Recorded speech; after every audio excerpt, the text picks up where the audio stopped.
নমস্কার, শুভ সন্ধ্যা। আজকে শনিবার 19শে জুলাই 2025। বাকচক্রের নতুন পথ চলা বিবেকানন্দ ঘরে ঘরের আজকে 219তম অদ্ভুত কয়েন্সিডেন্স। দেখুন, 219তম অনুষ্ঠান হচ্ছে 19শে জুলাই 2025। এনিওয়ে, এটা মিয়ার কয়েন্সিডেন্স বলাটাই ভালো। তো আজকে বক্তা এবং বিষয় অপরিবর্তিত। বিষয় স্বামী বিবেকানন্দ এবং বক্তা শ্রী তরুণ গোস্বামী, যার পরিচয় নিষ্প্রয়োজন। সুতরাং অহেতুক আমি আমার প্রাককথনে সময় নষ্ট না করে আজকে আসুন আমাদের পরিচিত প্রার্থনা সঙ্গীত, যেটা গেয়েছেন আমাদের এই বাকচক্রের প্রবীণতম সদস্য শ্রী রমেশচন্দ্র বন্দ্যোপাধ্যায়, তার গাওয়া সেই রবীন্দ্রসঙ্গীত, যেটাকে আমরা প্রার্থনা সঙ্গীত হিসেবে মেনে নিয়েছি, সেই গানটা শুনে আমাদের অনুষ্ঠান শুরু করছি। নমস্কার, ভালো থাকবেন।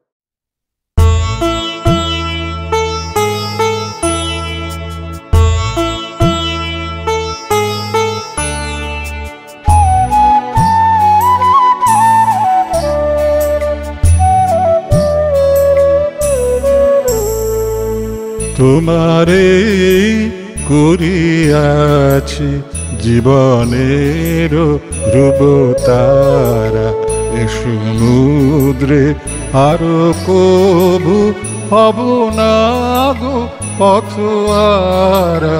তোমারে করিয়াছি জীবনের ধ্রুবতারা।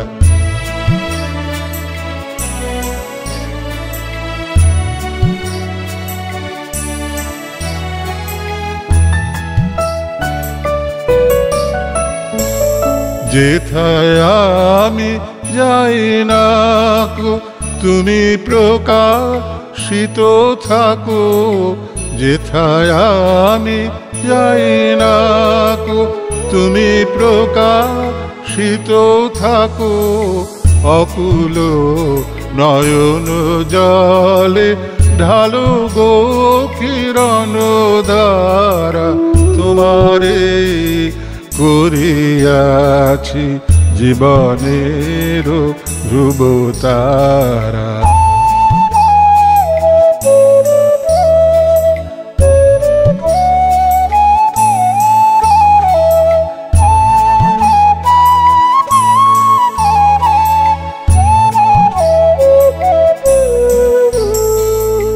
তব মুখ সদা মনে জাগিতেছে সঙ্গপানে, তিলেক অন্তর হলে নাহিরি কুল কিনারা। তব মুখ সদা মনে জাগিতেছে সঙ্গপানে, তিলেক অন্তর হলে নাহেরি কুল কিনারা। কখনো বিপথে যদি ভ্রমিতে চাহে হৃদি, কখনো বিপথে যদি ভ্রমিতে চাহে হৃদি, অমনীয় মুখ হেরি শরমে যে হয় সারা। তোমারে করিয়াছি জীবনের ধ্রুবতারা, এ সমুদ্রে আরো কবু হব না গো পথহারা।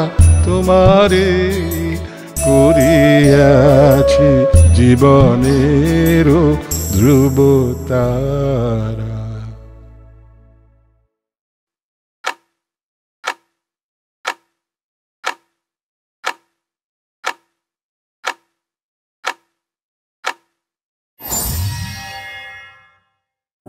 নমস্কার। আজকে আমরা যে চিঠিটি আলোচনা করব সেটি লন্ডন থেকে লেখা 10ই আগস্ট 1899 স্বামী ব্রহ্মানন্দকে। আমাকে অনেকেই বলেন আমি চিঠির কবেটা উল্লেখ করি, কিন্তু এই বইয়ের পাতা উল্লেখ করি না। তার প্রধান কারণ হচ্ছে যে প্রত্যেকটাতে এডিশন ভ্যারি করে। আমি পাতা বলে দিলাম, আপনার সঙ্গে পাতা মিলল না, তখন আবার আপনার বাকচক্রে লিখলেন, তরুণবাবু বললেন কই মিলল না তো। তাই জন্য কিচ্ছু উল্লেখ করি না পাতার নম্বর। আপনাদের যে এডিশন সেটা খুলে পড়বেন। 10ই আগস্ট 1899 সালে লেখা চিঠি স্বামী ব্রহ্মানন্দকে। চিঠির প্রতিপাদ্য বিষয়টা বলে দিচ্ছি, ফলে আপনাদের বুঝতে কোনো অসুবিধা হবে না। স্বামীজি এই চিঠিতে লিখছেন, আমার শরীর জাহাজে অনেক ভালো ছিল, কিন্তু ডাঙায় এসে পেটে বায়ু হাওয়া একটু খারাপ হয়েছে। এবং এইখানে 1899 সালেই স্বামীজির ইউরিক অ্যাসিড ধরা পড়ে এবং নিরামিষ খেতে স্বামীজিকে বলা হয়। ডাক্তারবাবু বলেছিলেন, এবং রক্তে চিনি নেই কিন্তু অ্যালবুমিন আছে, যাক নাড়ি খুব জোর, বুকটাও দুর্বল বটে, মন্দ কি দিন কয়েক হবিষ্যি খাওয়া ভালো। এই যে অ্যালবুমিনটা স্বামীজির তখন চলে এসছে 1899 সালে, এরপরেই স্বামীজির ব্লাড সুগার ধরা পড়ে। এবং যেহেতু আনট্রিটেড ব্লাড সুগার, তাই সেটা অ্যাবনর্মাল লেভেলে পৌঁছে যায়। কোনো রকমের চিকিৎসা তখন ছিল না। কবিরাজি মতে স্বামীজিকে জল বাদ দিয়ে দুধ খাওয়ানো হয়। আমেরিকাতে যখন যান তখন স্বামীজিকে বুকে ম্যাগনেট ঘষা হয়। তখন ম্যাগনেট থিওরি সবে এসছে এবং ভক্তরা মনে করেন যে ম্যাগনেট ঘষলে স্বামীজির সুগার কমবে। স্বামীজি রসিকতা করে লেখেন, কিছুই হলো না, মাঝখানে বুকের ছাল উঠে গেল। সেই আনট্রিটেড ডায়াবেটিস স্বামীজির, এবং ইলিশ মাছ খেয়ে মারা যাননি, ডায়াবেটিসে মারা গিয়েছিলেন। যখন ডায়াবেটিস হয়, ক্লাসিক্যাল ডায়াবেটিসের দুটো লক্ষণ হয়। ক্লাসিক্যাল ডায়াবেটিসে ব্রেন স্ট্রোক হয়, আর মারা যাওয়ার সময় মনে হয় শরীরটা সবচেয়ে ফ্রেশ। স্বামীজির দুটোই হয়েছিল। ব্রেন স্ট্রোক হয়েছিল যখন বেলুড় মঠ থেকে খবর গেল, ভুবনেশ্বরী দেবী কাঁদতে লাগলেন, জিজ্ঞেস করলেন, বেশ তো শরীর ভালো ছিল, কি হলো? তখন ভূপেন্দ্রনাথ দত্ত বললেন, বাবার যে ব্যারাম সেই ব্যারাম হলো। বিশ্বনাথ দত্ত সাডেন স্ট্রোকে মারা যান, ব্রেন স্ট্রোকে, এবং স্বামীজিও তাই। স্বামীজির অসুখ নিয়ে, স্বামীজির মৃত্যু নিয়ে আমি একেবারেই কথা বলতে রাজি নই, তার কারণ আমি নিজে দুটোকে খুব অপছন্দ করি। মৃত্যুটা অবশ্যম্ভাবী, আর আমি কোনো মতেই আমার অসুখ নিয়ে কথা বলতে চাই না। রাসেল সবসময় বলেছেন, there is pride in illness. আমার সেই প্রাইডটা নেই। আমি বিশ্বাস করি না যে জ্বর হলে ফেসবুকে দুনিয়ার লোককে জানানো উচিত যে আমার জ্বর হয়েছে। সিমিলারলি ঠাকুর বা স্বামীজির ক্যান্সারে কতটা কষ্ট পেলেন, স্বামীজি ডায়াবেটিসে কতটা কষ্ট পেলেন, আমি আলোচনা করতে একেবারেই রাজি নই। যখন আলোচনা করি সেটা বলার উদ্দেশ্য একটাই, যে তারা কী করে শরীরটাকে নেগেট করতে হয় সেটা আমাদের শিখিয়ে দিয়ে গেছে, যে নেগেট করো শরীরটাকে, কাজ করে যাও, শরীরের দিকে তাকিও না। কিন্তু এরপরে স্বামীজি যে কথাটি বলছেন ব্রহ্মানন্দজিকে, সেটা খুব গুরুত্বপূর্ণ। স্বামী লোকেশ্বরানন্দজি আমাকে ছোটোবেলায় একটি কথা শেখাতেন, যে দেখো স্বামীজি আমাদের অনেক কিছু শিখিয়ে গেছেন। একটা বড় জিনিস যেটা শিখিয়েছেন, যে প্রবেশ এবং প্রস্থান। রঙ্গমঞ্চে প্রবেশ করা এবং প্রস্থান করা, এই দুটো হচ্ছে আসল শিক্ষা। এর প্রথমটা আমাদের নিয়ন্ত্রণে নেই, দ্বিতীয়টা আমরা ছাড়তে রাজি হই না। আমি খুব কম লোককে দেখেছি, তিনি গৃহী হন বা সাধুই হন, যিনি যে জায়গা ছেড়ে এসছেন সেটি নিয়ে আলোচনা করেন না।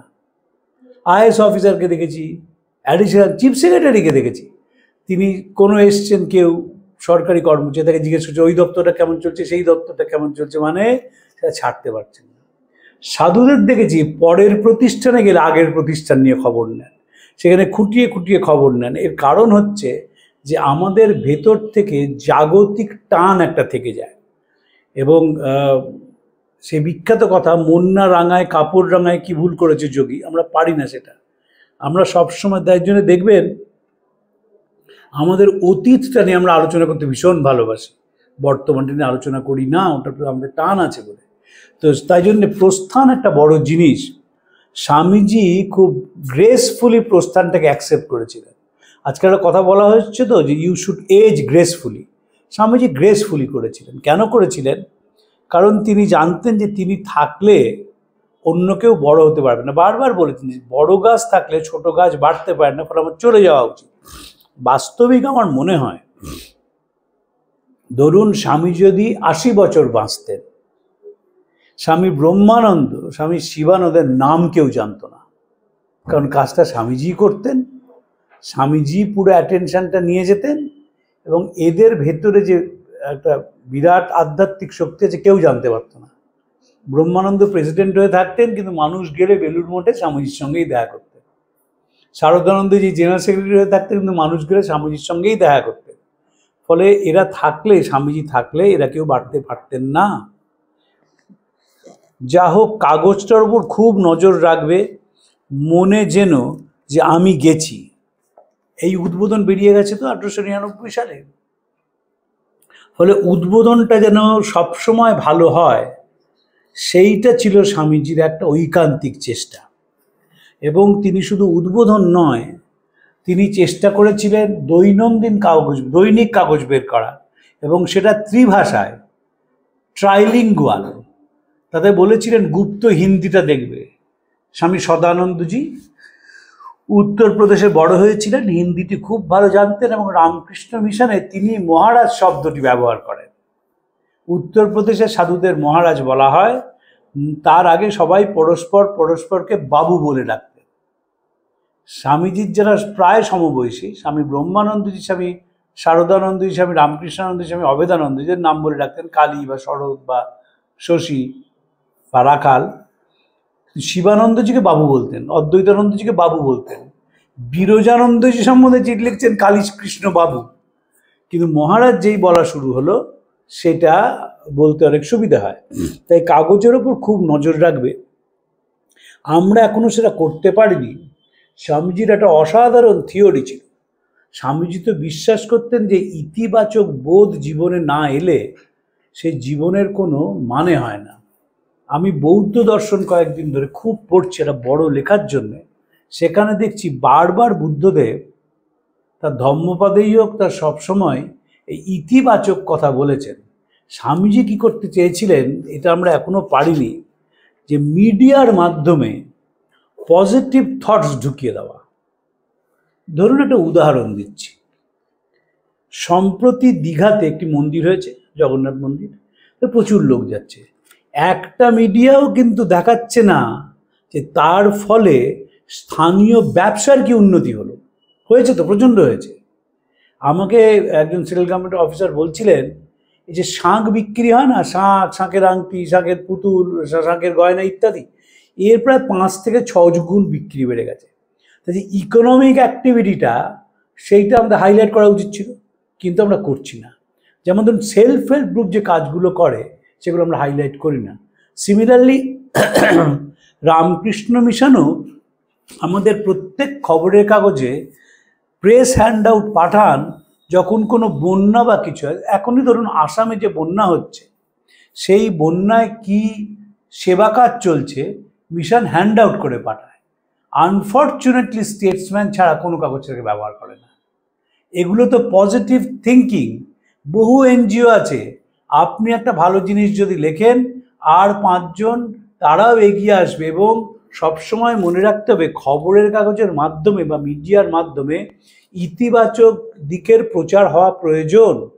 যেমন ধরুন, আমি উদাহরণ দিচ্ছি, concrete example, voluntary blood donors association, তারা আন্দোলন শুরু করেছিল রক্তদানের। গরমকালে রক্তের টান পড়ে এবং ফরডাইস লেন, শিয়ালদায়, সেখান থেকে আন্দোলনটা শুরু হয়। তখন টেলিগ্রাফের এডিটর ছিলেন MG আকবর। তিনি সেটাকে গ্রহণ করেন এবং কাগজের মাধ্যমে প্রতিদিন যে রক্তদানই যে জীবনদান, এটি লেখেন। সে খবরের মাধ্যমে হোক, এডিটোরিয়ালের মাধ্যমে হোক, বড় কাভারেজের মাধ্যমে হোক, এবং মানুষ তাতে ইন্সপায়ার্ড হয়েছিল। স্বামীজি সেটাকে করতে চেয়েছিলেন, কারণ স্বামীজির মনে হয়েছিল যে তার যে সমকালীন খবরের কাগজগুলো ছিল, তখন সেই খবরের কাগজগুলো স্ক্যান্ডেলে শুধুমাত্র ছাপাত। যেহেতু নিজে কাগজে চাকরি করি, পুরনো কাগজ পড়ার সৌভাগ্য হয়। আমি বিশ্বাস করি যে প্রতিদিন মানুষ তিল তিল করে উন্নতি লাভ করছে, এটা আমি বিশ্বাস করি। আগেকার দিনের যে খবরের কাগজ ছিল, তাতে যে ধরনের খবর বেরোতো, তার ভাষা যা ছিল, তার বিষয় যা ছিল, সেটা অকল্পনীয়। সেটি স্বামীজি জানতেন। তাই জন্য উদ্বোধনকে একটা সামগ্রিক পত্রিকা হিসেবে চেয়েছিলেন, সামগ্রিক পারিবারিক পত্রিকা। এবং এখন তো মাসে একবার বেরোয়, আগে স্বামীজি সপ্তাহে একবার করে যাতে বেরোয় সেই ব্যবস্থা করছিলেন, এবং যাতে প্রত্যেক দিন বেরোয় সে ব্যবস্থারও চেষ্টা করেছিলেন, কিন্তু অর্থ ছিল না, সম্ভব হয়নি। এখনও বেলুড় মঠের পক্ষে খবরের কাগজ চালানো সম্ভব নয়, কারণ খবরের কাগজের রানিং কস্ট সাংঘাতিক। তোমরা স্বাধীনভাবে কাজ করো, টাকা কড়ি বিদ্যা বুদ্ধি সমস্ত দাদার ভরসা হলে সর্বনাশ আর কি। কাগজটার পর্যন্ত টাকা আমিই জোগাবো আনবো, আর লেখাও আমার সব। তোমরা কি করবে? সাহেবরা কি করছেন? আমার হয়ে গেছে, তোমরা যা করার করো। একটা পয়সা আনবার কারোর ক্ষমতা নেই, একটা প্রচার করার কেউ নেই, একটা বিষয়ে বলবার বুদ্ধি কারণ নেই, এক লাইন লিখবার ক্ষমতা নেই, সব খামোখা মহাপুরুষ। এই এডিট করা হয়েছে। আসল চিঠিতে ছিল সব নামেই খামোখা ভুঁড়ি উপুর করা মহাপুরুষ, সেটা বাদ দিয়ে দেওয়া হয়েছে। আমার কাছে ফার্স্ট এডিশনের কমপ্লিট ওয়ার্কস আছে, মুখস্থ আমার। আমি মাঝে মাঝেই রামকৃষ্ণ মিশনের প্রবীণ সন্ন্যাসীদের বলি, মহারাজ এইভাবে এডিট করেন কেন? দরকার তো নেই এইভাবে এডিট করা। কিন্তু এই স্বামী ব্রহ্মানন্দজিকে লেখা চিঠি, ভুঁড়ি উপুর করা মহাপুরুষ মানে তার যারা ডাইরেক্ট ডিসাইপলস, কিন্তু স্বামীজি লিখেছেন। স্বাভাবিক, একটা 30 বছর 32 বছরের ছেলে একটা চিঠিতে লিখছেন ত্রিগুণাতীতানন্দজিকে, আমি হাঁপাতে হাঁপাতে, ছুটতে ছুটতে, চলতে চলতে তোমার কাগজের জন্য লিখছি। তাই বলছেন তোমাদের এক লাইন লেখার কারোর ক্ষমতা নেই, টাকা আনার ক্ষমতা নেই, কিছুই ক্ষমতা নেই, সবই দাদার ভরসা। দাদার থাকবে না বেশি দিন। এবং দাদা যে চলে গেলে কি হয় সেটা আমরা দেখলাম। স্বামী অভেদানন্দজি, তিনি তো ডাইরেক্ট ডিসাইপল ছিলেন, তিনি আমেরিকায় ছিলেন। স্বামীজির এন্টায়ার আমেরিকার কন্ট্যাক্ট চলে গেল, যোগাযোগ করতে পারলো না বলে। স্বামী অশোকানন্দজি যদি না থাকতেন তাহলে স্বামীজির স্মৃতিকথা আসতো না, রেমিনিসেন্স বলুন আর অ্যাডমায়ারার্স বলুন, স্বামী অশোকানন্দজি তার সাথে যোগাযোগ করেন। সিস্টার গার্গী, মারি লুই বার, তিনি অশোকানন্দজির শিষ্যা ছিলেন। তার দুটি অসাধারণ বই আছে, একটি বইয়ের নাম হার্ট পোর্ড আউট, আর একটা ডিসাইপলস জার্নাল। সেখানে তিনি অশোকানন্দজির কথা লিখেছেন। অশোকানন্দজি যখন বেঁচে ছিলেন তখন বহু মানুষ ছিলেন যারা স্বামীজিকে দেখেছেন 30 বছর আগে, 32 বছর আগে বা 35 বছর আগে। তারা স্বামীজির স্মৃতিকথা বলেছিলেন, কিন্তু রামকৃষ্ণ মিশন সব কন্ট্যাক্ট হারিয়ে ফেলে, কারণ ওই স্বামীজি চলে গেছেন বলে। তোমাদের সবই সব খামোখা মহাপুরুষ। তোমাদের যখন এই দশা, তখন ছেলেদের হাতে 6 মাস ছেড়ে দাও সমস্ত জিনিস, কাগজপত্র, টাকা কড়ি, প্রচার ইত্যাদি। তারাও কিছু না কিছু যদি না পারে তাহলে বেচে কিনে যাদের টাকা দিয়ে কাজ করছো সব দিয়ে ফকির হও, মঠের খবর তো কিছু পাই না। বলছেন যারা ইয়াং তাদের দিয়ে কাজ করা। আমি দুটো উদাহরণ দিচ্ছি। গোলপার্ক থেকে প্রত্যেক বছর ঠাকুরের একটা প্রসেশন বেরোত তিথি পুজোর দিন সকালবেলা। গোলপার্ক থেকে সেই প্রসেশনটির নেতৃত্ব দিতেন স্বামী লোকেশ্বরানন্দজি, এবং সেবা প্রতিষ্ঠান থেকে নেতৃত্ব দিতেন স্বামী গহনানন্দজি। তৃণমূল সেবা প্রতিষ্ঠানের সেক্রেটারি ছিলেন। লোকেশ্বরানন্দজির অদ্ভুত কাজ করার স্টাইল ছিল। তিনি সব কাজ বুঝিয়ে দিতেন তরুণ সন্ন্যাসীদের। বলভদ্রানন্দজি, পুণ্যাত্মানন্দজি, সন্দর্শনানন্দজি, এরা সব তরুণ তখন, এবং নিজে কিচ্ছু করতেন না। রাত 12টার সময় ওপর থেকে নেমে দেখতেন কাজ কীরকম হচ্ছে, এবং পরের দিন সকালবেলা দেখা যেত যেরকম যেরকম তিনি বলেছেন পুঙ্খানুপুঙ্খভাবে সেটি পালিত হয়েছে। এটা গেল অনেক আগেকার উদাহরণ। সম্প্রতিকালের উদাহরণ, উদ্বোধন থেকে যে বই প্রকাশিত হয়, যেখান থেকে আমি পড়ছি, আর এখনকার যে বই, তার খোল নলচে পাল্টে গেছে। তার কারণ হচ্ছে স্বামী নিত্যমুক্তানন্দজি গণেশ মহারাজ, তিনি বাচ্চাদের কাজ করতে দিচ্ছেন এবং বইয়ের বিপ্লব এনেছে উদ্বোধন। এখনকার যে আধুনিক বই হয়, বইটা ওজনে হালকা, এ তো এটা ডাম্বেল তুলছি বলে মনে হচ্ছে যে বইটা আমি নিয়ে রয়েছি। ওজনে হালকা, ছাপা পরিষ্কার, ঝকঝকে, কোনো ভুল নেই, নির্ভুল। আগেও ছিল না, এখন একেবারেই ভুল নেই। তার কারণ কি? তরুণ সন্ন্যাসীরা এর নেতৃত্ব দিচ্ছেন, এবং নেতৃত্ব দিচ্ছেন বলে এত সুচারুভাবে এটি পালিত হচ্ছে, কারণ তারা প্রচুর বিদেশি বই পড়েন। সেই রকমভাবে ছাপায় বিপ্লব এনেছে উদ্বোধন, এবং দেশ বা আনন্দের সঙ্গে তাদের বই একেবারে টক্কর নিতে পারে।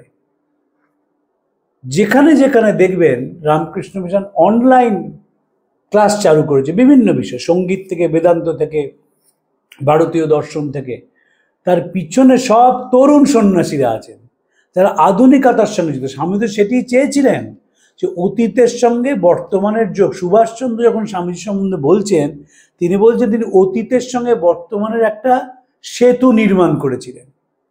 আপনাকে আধুনিক হতেই হবে, সব বিষয়ে আধুনিক। কিন্তু আমরা কি করি, আমরা গাড়ি বাড়িতে আধুনিক হই, কিন্তু ব্যবহারিক জীবনে আধুনিক হই না বলে সেই বস্তাপতা জিনিসগুলোই আমরা চালাতে থাকি। কিন্তু পরিবর্তন তো সবসময় দরকার। তাই জন্য স্বামীজি বলছেন তরুণদের হাতে দিয়ে দাও, যদি কিছু না পারো যারা তখন ছেলেদের হাতে সব 6 মাস দিয়ে দেখো তারা কি করছে। তারা যদি না পারো তখন মটটট বেচে দিয়ে যেখান থেকে টাকা নিয়েছো টাকা শোধ করে সব চলে যাও। এই যে ছেলেদের হাতে দিয়ে দাও, এটা কিছুতেই হয় না। ধরুন একাধিক পুরনো প্রতিষ্ঠান, সেগুলো বন্ধের মুখে কেন? কারণ যারা চালাতেন তারা তরুণদের বিশ্বাস করতেন, বলতেন সে এক ছিল ব্রিটিশ যুগ, বুঝলে আমরা দেখেছি। কিন্তু তার তরুণদের দিলেন না, ফলে কি হলো, সে প্রতিষ্ঠানগুলো মুখ থুবড়ে পড়ে। একটা উদাহরণ দিচ্ছি আপনাদের, বিবেকানন্দ সোসাইটি। বিবেকানন্দ সোসাইটি 4 তলা বাড়ি, ওই রকম জায়গা, central avenue, Vivekananda road. Swamiji মারা যাওয়ার পর এটি প্রথম প্রতিষ্ঠান, স্বামীজির নামাঙ্কিত। যারা চালাতেন আমি সবাইকে চিনতাম, কারণ আমি ওখানে ক্লাস নিতাম। কিন্তু তরুণদের হাতে তারা ব্যাটনটা তুলে দিলেন না। রিলে এসে ভাবলেন যে ব্যাটনটা আমরাই ধরে থাকবো, ওরা রেস্টটাই হলো না। এখন এরা বুঝতেই পারছেন না কি করবেন। এবং এদের যে আরেকটি ক্যাম্পাস রয়েছে সেটা নিয়েও একটা মহা সমস্যা। ওই লাইব্রেরি, ওর কি বিশাল লাইব্রেরি আছে ওপরে, সবটাই এখন ভগ্নস্তূপে পরিণত হয়েছে। যারা রামকৃষ্ণ মিশন থেকে ছেড়ে চলে গেছেন তারা অনেকেই বড় বড় প্রতিষ্ঠা করেছেন, যেমন নিমপিট করেন স্বামী বুদ্ধানন্দ, যদি আমি অত্যন্ত স্নেহ করতেন। আমি অসংখ্যবার নিমপিটে গেছি, কিন্তু সেখানেও দেখা গেল যে তরুণদের দায়িত্ব দেওয়া হলো। অন দি কন্ট্রারি, যদি দেখেন রামকৃষ্ণ মিশনের কলেজগুলো সব ইয়াং সাধুরা চালাচ্ছে, সকলেই পিএইচডি ডিগ্রি হোল্ডার, অত্যন্ত উজ্জ্বল ছাত্র জীবন তারা চালাচ্ছেন। এবং চালিয়ে কিন্তু কিছু খারাপ চালাচ্ছেন না, কারণ কলেজ চালানো এখন খুব কঠিন। খোলনলচে পাল্টে গেছে শিক্ষা ব্যবস্থা। শুধু 4 বছরের গ্র্যাজুয়েশন নয়, এদের যে অ্যাড অন কোর্স, এদের যে ইন্টার্নশিপ, এদের যে নানা রকমের অ্যাক্টিভিটি করতে হয়, সেই তরুণ সন্ন্যাসীরা টেনে নিয়ে যাচ্ছে। স্বামীজি এই তরুণদের ওপর ভরসা করেছিলেন, যে কারণে বেলুড় মঠের যখন আইন তৈরি করেন, ডিকটেশন দিচ্ছেন, তখন স্বামী শুদ্ধানন্দকে বললেন তুই লিখে নে। বলতে পারতেন তো ব্রহ্মানন্দজিকে তুই লেখ, আমি বলছি। বলতে পারতেন তো শারদানন্দজিকে সেক্রেটারি তুই লেখ, আমি বলছি। বলেননি, শুদ্ধানন্দজিকে বলেছিলেন। এই ছোট ছোট জিনিসগুলো থেকে স্বামীজির অর্গানাইজেশন ক্যাপাসিটি বোঝা যায়। শুদ্ধানন্দজি লিখতে শুরু করলেন, দেখবেন স্বামীজি ক্লাস নিচ্ছেন বেলুড় মঠে, তার বহু ঘটনার কথা আছে। সেখানে তরুণরা প্রশ্ন করছে এবং তিনি তার উত্তর দিচ্ছেন। সেখানে কিন্তু বয়স্করা কেউ প্রশ্ন করছে না, বুড়ো গোপাল দাদা গিয়ে প্রশ্ন করছেন না, কারণ তার কাছে স্বামীজি নড়েন, প্রশ্ন করেননি। প্রশ্ন করেছিলেন ইয়াংরা। এবং কলকাতা থেকে প্রচুর তরুণ স্বামীজির কাছে যেতেন বেলুড় মঠে কথা বলতে। যখন তিনি গোপাললাল শিলের বাড়িতে ছিলেন, তখন এই তরুণরাই গিয়ে নানা প্রশ্ন করতেন, স্বামীজি তাদের উত্তর দিতেন এবং মাতিয়ে রাখতেন। স্বামীজির যে নিজের আত্মকথা বলা স্বামীর শিষ্য সংবাদ, সেটিও শিষ্যকে বলেছিলেন, তিনি তখন তরুণ। সেই নানা প্রশ্ন করেছেন। দেখবেন শিষ্য স্বামীজিকে যেসব প্রশ্ন করেছেন, আমাদের এখন পড়লে মনে এই তো প্রশ্ন করার দরকার ছিল, এটা আবার কি প্রশ্ন। শিষ্য করেছিলেন, তরুণ বলে করেছিলেন, এবং স্বামীজি একটুও বিরক্ত না হয়ে তাকে উত্তর দিয়েছিলেন। কিন্তু যা হয়, বইটি হেভিলি এডিটেড। আমি মাঝে মাঝেই বলি যে খুব দুষ্টু লোক ছিলেন শিষ্য। তখন সবাই ছাত্র বললেন কেন? বললাম বাহ, স্বামীজি বললেন প্রসাদ পেয়ে ওপরে আয়, তিনি আর এলেন না, তিনি গুরুর অবাধ্য হয়ে চলে গেলেন। হয় নাকি? স্বামীজি কোনো প্রসঙ্গ মাঝপথে ছাড়তেন না, আঁটি ভেঙে শ্বাস ভেঙে আঁটি করতেন, কারণ তিনি দক্ষিণরাঢ়ীর কায়স্থ ছিলেন। ওরা দক্ষিণরাঢ়ীর কায়স্থদের বৈশিষ্ট্য, কমল বোস বলতেন। কিন্তু দেখা গেল যে শিষ্য খেতে গেলেন, খেয়ে আর ফিরলেন না। নিশ্চয়ই ফিরেছিলেন, এবং সেই প্রসঙ্গটি বা অন্য প্রসঙ্গ নিয়ে আরো দীর্ঘ আলোচনা হয়েছিল। কিন্তু তরুণদের স্বামীজি ভরসা করতেন। এখানেও তাই বলছেন, তাদের হাতে দিয়ে দাও, তাদের হাতে ছেড়ে দাও, দেখো কি হয়, দেখো তারা চালাতে পারে কিনা। তুমি টাকা কড়ির বিষয়ে কমিটির সঙ্গে প্রত্যেক বিষয়ে পরামর্শ করে কাজ করবে। এবং এইটাও একটা বড় জিনিস। দেখুন, ভারতবর্ষে স্বামীজি প্রথম কমিটি সিস্টেম নিয়ে আসেন। যে খরচ হবে, যে সিদ্ধান্ত হবে, সেটা কমিটিকে জানিয়ে হবে। আমাদের কিন্তু বাড়ি থেকে সমাজ কোথাও কমিটির ব্যবস্থা ছিল, কমিটির নামকে বাস্তে থাকবে। স্কুলের হেডমাস্টার মশাই, তিনি নামকে বাস্তে হেডমাস্টার মশাই ছিলেন, আর পুরোটাই চালাতেন গভর্নিং বডির প্রেসিডেন্ট। এটাই ছিল নিয়ম। কিন্তু স্বামীজি কমিটির মাধ্যমে কাজ করতেন কেন? তাহলে সুবিধা হয় কি, যে সিদ্ধান্তটা গণতান্ত্রিক হয়। এই কমিটি সিস্টেম চালু করেছিলেন মা শারদা। যখন তাকে নিয়ে আলোচনা করব, বিশদে তাকে নিয়ে আলোচনা করবো, এটার আলোচনার বিষয়। এবং মঠের খবর স্বামীজি চাইছেন, প্রতি পদে সেটি তৈরি না থাকায় বড়ই অন্যায়। এই কমিটির কথা স্বামীজি বলছেন, লোকে টাকা দিলে একদিন না একদিন তার হিসেব চায়, এটা এই দস্তুর। প্রতি পদে সেটি তৈরি না থাকলে বড় অন্যায়। ওই রকম প্রথমে কুঁড়েমি করতে করতে লোকে জোচ্চোর হয়ে ওঠে। মঠে যারা আছে তাদের নিয়ে একটি কমিটি করবে, আর প্রতি খরচ তারা সই না দিলে সেটি পাস হবে না। আমি কাজ চাই, উদ্যম চাই, যে মরে বাঁচে, সন্ন্যাসীর আবার মরা বাঁচা কি? শরৎ যদি কলকাতা না জাগিয়ে তুলতে পারে, তুমি যদি এই বছরের মধ্যে পোস্টার না গাঁথতে পারো, তো দেখতে পাবে তামাশা।